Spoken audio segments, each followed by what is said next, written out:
नमस्कार, मैं हूं आपके साथ निशा। आप देख रहे हैं देश न्यूज का खास कार्यक्रम प्रेस वार्ता। प्रेस वार्ता जिसमें हम आपको बताते हैं देश दुनिया की तमाम ऐसी बड़ी खबरें जो सुर्खियों में और ऐसी कौन सी खबरें हैं जो अखबारों में हेडलाइन बनी हैं। हमारे साथ विभिन्न राज्यों से जुड़ चुके हैं। हमारे साथ उत्तर प्रदेश से जुड़ चुके हैं ज्ञानेश जी, हमारे साथ मनीष जी जुड़ चुके हैं हिमाचल प्रदेश से, उत्तराखंड से सुनीता जी हमारे साथ जुड़ चुकी हैं, खुशबू जी हमारे साथ छत्तीसगढ़ से जुड़ चुकी हैं। आप सभी मेहमानों का बहुत बहुत स्वागत है हमारे खास कार्यक्रम प्रेस वार्ता में। हम सीधे रुख करेंगे छत्तीसगढ़ की ओर। खुशबू जी हमारे साथ जुड़ी हैं। खुशबू जी, छत्तीसगढ़ की तमाम बड़ी अपडेट, तमाम बड़ी खबर और ऐसी कौन सी खबरें हैं जो सुर्खियों में है छत्तीसगढ़ से, हमारे दर्शकों को बताएं। जी, सबसे पहले स्वास्थ्य की बात हम यहाँ करेंगे तो छत्तीसगढ़ में 5 कोरोना मरीज मिले हैं। दिल्ली में ज्वेन 1 वेरिएंट केस भी मिला है। तो यहाँ पर रायगढ़ बस्तर में 2 और रायपुर में 1 केस यहाँ पर मिला है कोरोना को लेकर। और 5 नए मरीज फिर से मिल गए हैं। नए केस मिलने के साथ प्रदेश में कोरोना के कुल मरीजों की संख्या की बात करें तो वो 19 हो गई है। वहीं अगर बात करें स्वास्थ्य विभाग में रायपुर में से 1 मरीज मिला है। रायपुर में कोरोना मरीजों की संख्या 6 हो गई है और सभी मरीजों में कोरोना का कोई भी वेरिएंट सी वेरिएंट जो है वो जी देखने को जी मिल रहा है। ये पता लगा है कि सैंपल की जांच के लिए जो है एम्स रायपुर में से भेजा भी गया है कि आखिर कौन सा वेरिएंट है। लेकिन अगर बात करें तो दिल्ली में जो JN 1 का जो है एक वेरिएंट मिला उसको लेकर दहशत जो है देखने को मिल रही है। स्वास्थ्य विभाग ने पहले से ही इसमें अलर्ट जारी कर दिया था, लेकिन कोरोना की अभी जिस तरीके से बस्तर और रायगढ़ में 2 और रायपुर में 1 मरीज मिले उसको लेकर जो है जी सक्रियता जी बिल्कुल बरती जा रही है और उसको लेकर जिला प्रशासन द्वारा पूरी निगरानी यहाँ पर की जा रही है कि इस तरह की जो घटनाएं हैं और ना बढ़े। और एम्स अस्पताल में जो है उनकी जांच के लिए जो है सैंपल भेज दिया गया है। जांच के बाद पता चलेगा कि वेरिएंट कौन सा है। बिल्कुल। फिलहाल जो है उनको जो है हॉस्पिटल में एडमिट करके रखा गया है और उनके जो है इलाज यहाँ पर किया जा रहा है। वहीं अगर बात करें तो छत्तीसगढ़ में जो सबसे प्रमुख मुद्दा रहा ऑनलाइन सट्टा महादेव और बहुत सारे विषयों को लेकर जो मोस्ट वांटेड आरोपी है वो गिरफ्तार हो चुका है। उसे नेपाल से गिरफ्तार यहाँ पर किया है और दीपक नेपाली गिरफ्तार इस बार जो है 17 केस थे उस पर और वो गिरफ्तार हो चुका है। आरोपी साठगांठ रखने वाला SSI लाइन अटैच भी किया गया। भिलाई सट्टा अपहरण जैसे कई केसेस जो है उसके खिलाफ थे, इसे जो है गिरफ्तार कर लिया गया है। आरोपी दीपक को जो है ऑनलाइन सट्टे के मामले में मोस्ट वांटेड था और उसे जो है यहाँ पर पुलिस ने किया है और विभिन्न थानों में 17 केसेस थे उसके खिलाफ। उसे जो है पुलिस ने आज कल जो है उसे गिरफ्तार किया। वही अगर बात करें छत्तीसगढ़ में बेरोजगारी जो आंकड़े हैं उसमें जो है भ्रम यहाँ देखने को मिल रहा है। पिछली सरकार जो उन्होंने कहा था कि 0.6% बेरोजगारी दर है। वहीं अगर बात करें तो केंद्र की जो आधार रही है नेशनल सैंपल सर्वे के मुताबिक 26.4% जो है छत्तीसगढ़ में बेरोजगारी दर देखने को मिल रही है। रोजगार के अलग अलग आंकड़ों से नीति विभाग में परेशानी भी हो रही है और बेरोजगारी भत्ते देने की योजना पर जो है विराम लग सकता है ये कहा जा रहा है। क्योंकि पिछली सरकार ने जो है ये बेरोजगार युवाओं को बेरोजगारी भत्ता देने की बात कही थी और बेरोजगारी भत्ता दिया भी गया था। लेकिन अब उसपे जो है रोक लगाने की यहाँ बात की जा रही है क्योंकि जो आंकड़े हैं उनमें काफी अंतर यहाँ देखने को मिल रहे हैं। 5 साल में 18.79 लाख से ज्यादा रजिस्ट्रेशन हुआ था जिसमें 0.11% को ही रोजगार मिल पाया। उससे ज्यादा लोगों को यहाँ रोजगार नहीं मिला है। वहीं अगर बात करें जो काउंसलिंग की जगह है वहां पर भी काफी सीटें खाली देखने को मिल रही हैं। जो युवा व्यक्ति है वो वहां आता दिखाई नहीं दे रहा है। तो कहीं ना कहीं स्थिति साफ हो रही है कि जो अगर बेरोजगारी दर 0.6% है तो वहां पर काउंसलिंग के लोग आ क्यों नहीं रहे हैं। प्रदेश में अब तक की बात करें तो बेरोजगारी दर 26.4% है। ये केंद्र का सर्वे जो है हालिया जो रिपोर्ट आई है उसमें साबित हुआ है।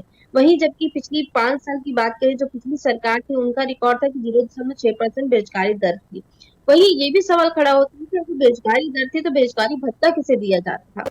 तो ये भी बात जो है यहाँ पर चौंकाने वाली सामने आई है। उसके आंकड़ों को लेकर जो है यहाँ पर भ्रम की स्थिति बनी हुई है और उस पर जांच यहाँ चलती नजर आ रही है।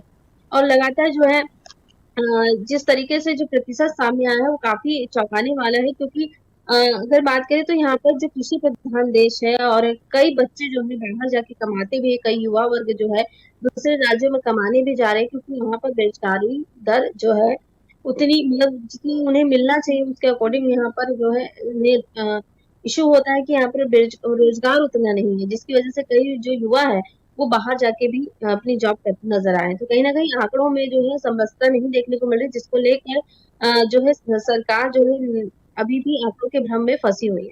वहीं अगर बात करें तो माँ दंतेश्वरी कॉरिडोर में जो गड़बड़ी हुई है उसको लेकर जो है आरोप प्रत्यारोप की राजनीति जो है देखने को मिल रही है। यहाँ पर उच्च स्तरीय जांच की मांग यहाँ पर की जा रही है। 5 दिन से जो है 5 दिन में दे देनी होगी रिपोर्ट कहा जा रहा है। तो महादंतेश्वरी कॉरिडोर की जो गड़बड़ी हुई है उसको उच्च स्तरीय जांच के जो है सुब्रत साहू ने दी है। उन्होंने कहा कि जिम्मेदार ग्रामीण यांत्रिकी सेवा के निश्चय को दी जाएगी। तो कहीं न कहीं जो कॉरिडोर में जिस तरीके से गड़बड़ी पाई गई है उसको लेकर पक्ष विपक्ष दोनों ही एक-दूसरे पे आरोप प्रत्यारोप लगाते नजर आ रहे हैं, क्योंकि अभी सरकार वर्तमान में बीजेपी की है, तो कांग्रेस भी जो है इस पे आरोप लगाती नजर आ रही है। उत्तराखंड की ओर सुनीता जी जुड़ी हैं। सुनीता जी, उत्तराखंड की तमाम बड़ी अपडेट, तमाम बड़ी खबर और ऐसी कौन सी खबरें जो उत्तराखंड में सुर्खियों में चल रही है, हमारे दर्शकों को बताएं। जी निशा जी, सबसे पहले तो स्वास्थ्य की बात करते हैं। जैसे कि कोरोना ने एक बार दोबारा से दस्तक दी है, बिल्कुल, तो वही एम्स ऋषिकेश में इसकी स्क्रीनिंग ओपीडी रेडी हो चुकी है।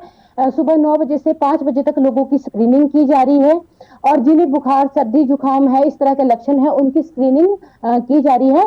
लेकिन हालांकि अभी तक है, लेकिन जांच अच्छे तरीके से की जा रही है। वहीं जो अगर कोई इस तरह का मरीज आता है, उनके लिए 6 बेड रिजर्व भी किए गए हैं और ऑक्सीजन इस तरह की चीजें जो भी कोविड के लिए जरूरी है मरीजों के लिए, वो सारी फैसिलिटी अस्पतालों में दी गई है।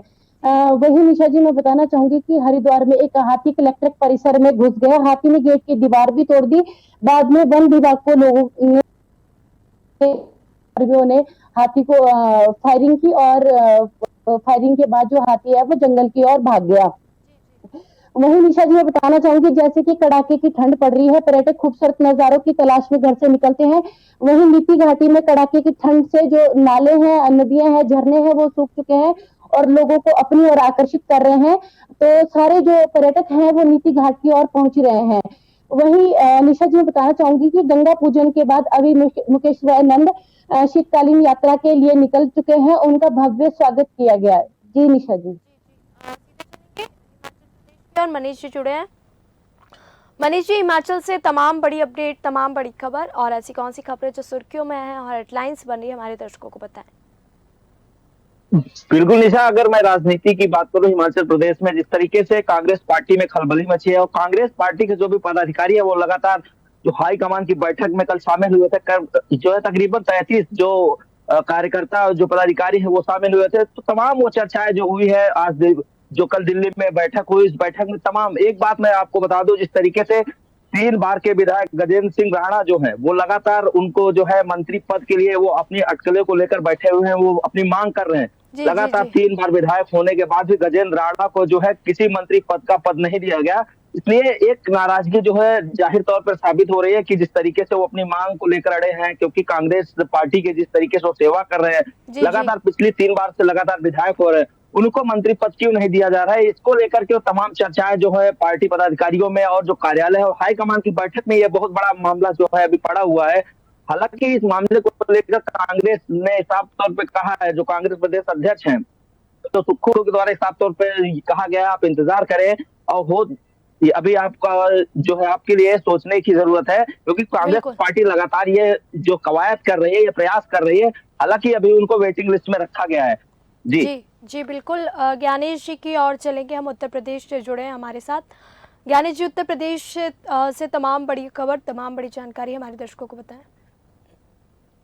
मैं सबसे पहले आपको अवगत कराना चाहूँगा, बताना चाहूँगा, देखिए कि जो कोरोना के नए वेरिएंट है JN1, जी। उसके दस्तक देने के बाद से कोविड-19 के मामलों में धीरे धीरे जो तेजी आ रही है। तो इस राजधानी लखनऊ में आपको बता दूं कि अभी तक जो है कोरोना से संक्रमित 3 लोग पाए गए हैं, पॉजिटिव केस मिले हैं। अगर ये हम देखें तो इनकी संख्या जो है लगातार बढ़ रही है, पहले 2 था, फिर 3 हुआ, अभी जल्दी ये मामला जो है ये कहीं न कहीं इनमें से अगर देखो तो 2 महिलाएं और 1 पुरुष है। राजधानी के अलग अलग एरिया में, जैसे हम बात करें, अभी देखिए मुरादाबाद जिले से एक 27 वर्षीय के चार्टर्ड अकाउंटेंट आए हैं जो कोरोना से संक्रमित पाए गए हैं। वो हाल में ही केरल से लौटे हुए थे और लखनऊ की जो सर्विलेंस टीम है, डॉक्टर अधिकारी निशान निर्माण ने, उन्होंने हम लोगों को बताया कि देखिए लखनऊ में अभी तक जो है वो कहीं न कहीं 3 कोरोना के एक्टिव मरीज हैं, जिसमें 2 महिला और 1 पुरुष है। उन्होंने यह भी बताया कि मरीज की घबराने की स्थिति अभी नहीं है, हालांकि सभी मरीज अपने घरों पर ही आइसोलेशन करें, क्योंकि डॉक्टर की निगरानी में इनका इलाज चल रहा है और उन्होंने यह बताया कि सैंपल जो जीनोम है सीक्वेंसिंग के लिए भेजा गया है। अभी रिपोर्ट नहीं आई है, इसके बारे में फिर वो आगे बताएंगे। तो इस तरीके से जो राजधानी में लखनऊ में 3 आज कोरोना वेरिएंट पाए गए हैं, इसको लेकर अगर हम बात करें मंत्री ब्रजेश पाठक की, तो उन्होंने कहा कि देखिए ये जो वायरस है ये अभी ज्यादा एक्टिव नहीं है, इसलिए लोगों को घबराने की जरूरत नहीं है। और रही हमारी बात, तो हमने जो स्वास्थ्य व्यवस्थाओं को लेकर इसको लेकर हॉस्पिटल में पूरी हमारी जो है हम तैयार हैं। कहीं कोई ऐसी दिक्कत होगी तो उसके लिए सरकार के साथ-साथ में जो हॉस्पिटल है उनकी पूरी ज़िम्मेदारी बनती है। तो ये लगभग अगर हम लखनऊ की बात करें तो लखनऊ में जो एरिये हैं उनमें अगर राजधानी में देखें तो अलग-अलग एरिया, जैसे जानकीपुरम है, वहाँ पे एक केस है और आलमबाग है, निशातगंज में है, तो ये तीनों मरीज जो है पॉजिटिव पाए गए हैं। तो वो इसी तरीके से अगर देखें तो अस्पतालों को जो है उन्होंने कहा अलर्ट मोड पे रखा है हमने, क्योंकि वेरिएंट बहुत खतरनाक नहीं है, सिर्फ सर्दी और जुकाम तक ही सीमित है ये। तो इसको लेकर इन्होंने साफ तरीके से कहा है कि अभी इसमें ज्यादा घबराने की जरूरत नहीं है। तो निशा मैं बता दूं कि देखिए इसी तरीके से अगर हम और बात करें तो सरकार कहती तो जरूर है, जैसे पिछली बार कहती है कि मैं पूरी तरीके से तैयार हूं, लेकिन जब वो मौका आता है तो कहीं ना कहीं फेल दिखता है। तो ये एक बड़ा प्रश्न है कि अगर सरकार तो जरूर अपनी वाहवाही में लगी रहती है, लेकिन जब वक्त आता है तो फेल हो जाता है। तो एक इसके लिए जो तैयारियां हैं वो तो वक्त आने पर ही देखी जा सकती हैं कि कितनी तैयारी उत्तर प्रदेश सरकार ने की है। अब मैं बात करूंगा, देखिए आज मुख्यमंत्री जो योगी आदित्यनाथ हैं उनका देखिए अभी इसी महीने आज तीसरा दौरा है अयोध्या के लिए। वो लगातार जो है अयोध्या पर नजर बनाए हुए हैं और उसी को लेकर आज वो जो है जाएंगे, फिर वो लगभग जाएंगे वो 11:30 बजे वो अयोध्या पहुंचेंगे। वहां पर बता दूं पिछली बार जब गए थे तो 30 जनवरी को अयोध्या में होने वाले रेलवे स्टेशन और एयरपोर्ट के उद्घाटन से पहले उन्होंने अयोध्या के जंक्शन का जो नाम बदला था, पहले अभी अयोध्या जंक्शन था, अब उन्होंने अयोध्या धाम जंक्शन कर दिया। इसका आदेश कल हालांकि जारी हो चुका है। तो क्योंकि पिछली बार जब वो गए थे रेलवे स्टेशन तो वहां के अधिकारियों से उन्होंने पूछा था, राय रखी थी कि क्या मैं इसका नाम रेलवे धाम जंक्शन कर सकता हूँ। तो उन्होंने अब कल भी आदेश भी आ चुका कि हाँ ये पूरी तरीके से जो है ये अयोध्या जंक्शन था, अयोध्या धाम जंक्शन के नाम से जाना जाएगा, क्योंकि 30 दिसंबर ये भारत के प्रधानमंत्री आ रहे हैं, उसका उद्घाटन करेंगे एयरपोर्ट का। तो इसको लेकर जो है योगी आदित्यनाथ जाएंगे और वहां पे और भी कार्यों का जो है उसको समझेंगे, जानेंगे कि किस तरीके से जो अयोध्या में है उसकी तैयारियां और चल रही हैं। उसके बाद में वापस जो है एयरपोर्ट लखनऊ आ जाएंगे।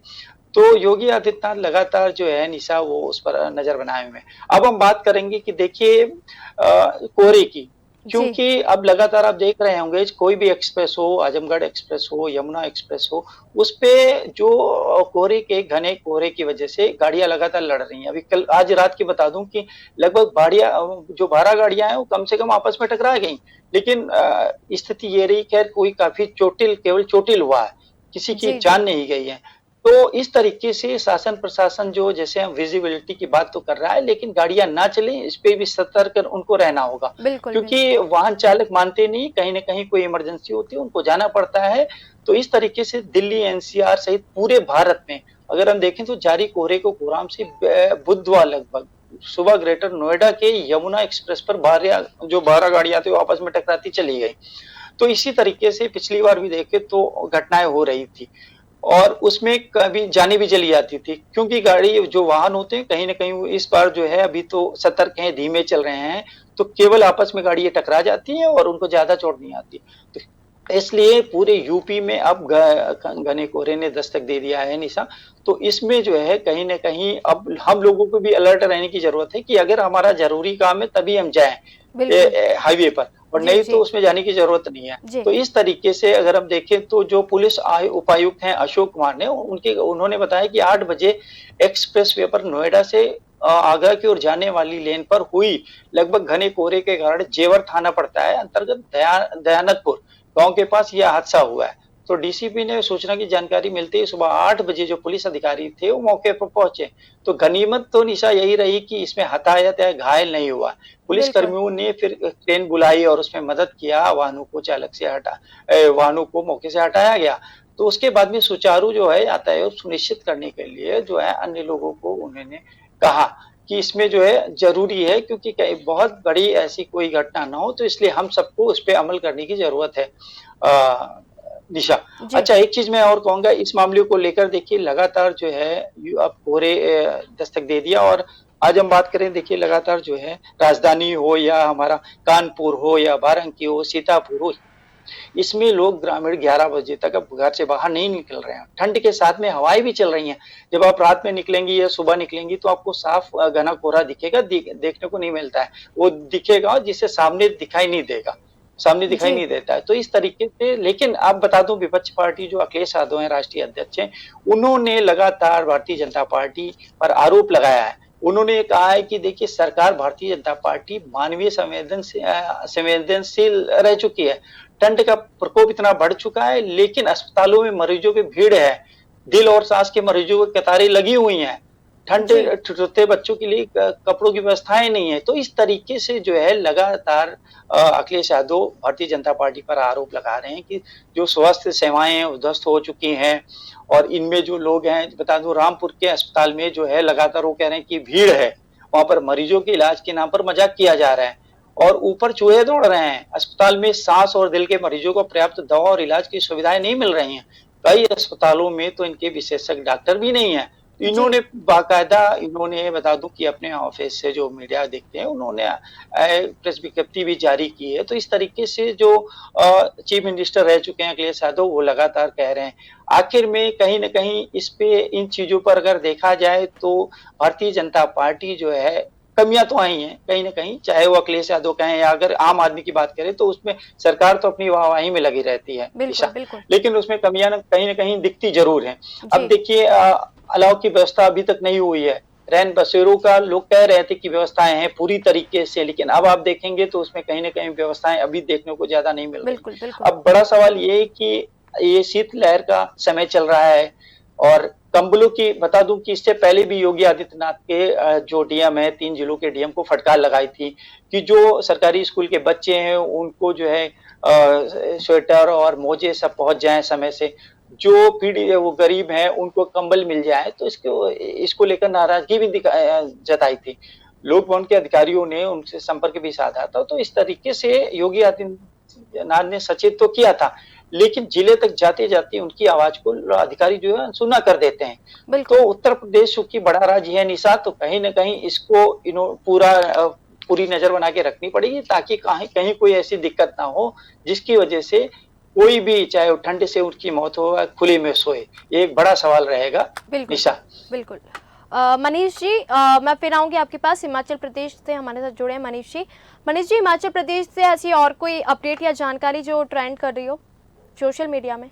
बिल्कुल निशा, बिल्कुल मैं आज बात करूंगा हिमाचल प्रदेश की। जिस तरीके से कांग्रेस सरकार है वो एक नई पहल शुरुआत की है। मैं आपको बता दूं, हिमाचल प्रदेश में जिस तरीके से बेरोजगार युवा जो दर दर की ठोकरें खा रहे हैं, वो भटक रहे हैं, उनको लेकर जो कांग्रेस सरकार है एक नई पहल जो है लागू की है। साथ ही साथ मैं बता दूं, अब सरकार राजस्व विभाग में रिटायर्ड और टायर्ड कर्मचारियों को जो है फिर से नौकरी देने का जो है वादा कर रही है, और देने की बात भी कही है। हालांकि जल्द ही इसे लागू किया जाएगा। साथ ही साथ इस बाबत आदेश जारी किए गए। हिमाचल प्रदेश में जिस तरीके से रिटायर हो चुके नायब तहसीलदार, पटवारी, लेखपाल, इसको लेकर दोबारा नौकरी पर इनको रखे जाने की बात जो है वो कांग्रेस सरकार के द्वारा जो है सीएम सुक्खू के द्वारा जो है कही जा रही है। कहीं ना कहीं इसमें एक, जिस तरीके से जो लोग रिटायर्ड हो चुके हैं, जो टायर्ड कर्मचारी है, उनके लिए एक बहुत खुशखबरी है, और ये बात जो है स्वयं सीएम सुक्खू ने कहा है। साथ ही साथ मैं आपको बता दूं, सरकार का दावा है कि जिस तरीके से राजस्व विभाग में जो काफी मामले पेंडिंग है, उसको लेकर जो कांग्रेस सरकार है वो एक्टिव नजर आ रही है। साथ ही साथ जो भी और विभाग के पास मैन पावर नहीं है, उसको भरने की जो लगातार कवायद चल रही है, कांग्रेस जो सरकार है वो लगातार जो है मैन पावर को बढ़ोतरी करेगी, जल्द ही इसकी भर्ती करेगी। और ये कांग्रेस सरकार की एक जो बहुत बड़ी पहल है, इसमें ऐसे लोग भर्ती होंगे जो रिटायर्ड लोग हैं, जो रिटायर्ड हो चुके हैं, जो कोई काम नहीं कर पा रहे हैं, उनको जो है दोबारा रखा जाएगा। साथ ही साथ जो वो वर्क किए जाएंगे, जिस तरह जो मामले पेंडिंग है उसको जल्द से जल्द निस्तारण करने की बात जो है कांग्रेस सरकार की तरफ से कही जा रही है। साथ ही साथ इसके एवज में नायब तहसीलदार को 35,000 रुपए वेतन देने की बात जो है वो कही गई है। साथ में कानूनगो को 30,000 रुपए वेतन देने की बात कही गई है। साथ में जो 25,000 रुपए जो लेखपाल है महीना दिया जाएगा, ये इनकी जो सैलरी रहेगी वो 25,000 रुपए महीने की जो है वो बात कही गई है। साथ ही साथ सरकार फिलहाल अगर ऐसे लोगों पर ध्यान दे जिस तरीके से इन्हें 3 महीने के लिए नौकरी पर रखने की बात जो है वो लगातार की जा रही थी, अब वो कांग्रेस सरकार जो है पूरा करेगी। साथ ही साथ जरूरत के हिसाब से जो राजस्व विभाग में मामले पेंडिंग हैं उसको भी निस्तारण करने की बात जो है वो लगातार जल्द ही निस्तारण किए जाएंगे। जी जी बिल्कुल। आज हमारे साथ हमारे खास मेहमान जुड़े थे, हमारे साथ उत्तर प्रदेश से ज्ञानेश जी जुड़े थे, मनीष जी जुड़े थे, हमारे साथ हिमाचल प्रदेश से सुनीता जी जुड़ी थी उत्तराखंड से, खुशबू जी जुड़ी थी छत्तीसगढ़ से, जिन्होंने तमाम अपडेट दी, अपने अपने राज्यों की तमाम बड़ी खबरें दी कि ऐसी कौन सी खबरें हैं जो सुर्खियों में और ऐसी कौन सी खबरें हैं जो सोशल मीडिया में ट्रेंड कर रही है। फिर मिलेंगे इस कुछ खबरों के साथ, कुछ मुद्दों के साथ, और ऐसी कौन सी खबरें जो सुर्खियों के साथ। देखते रहिए देश न्यूज़। नमस्कार।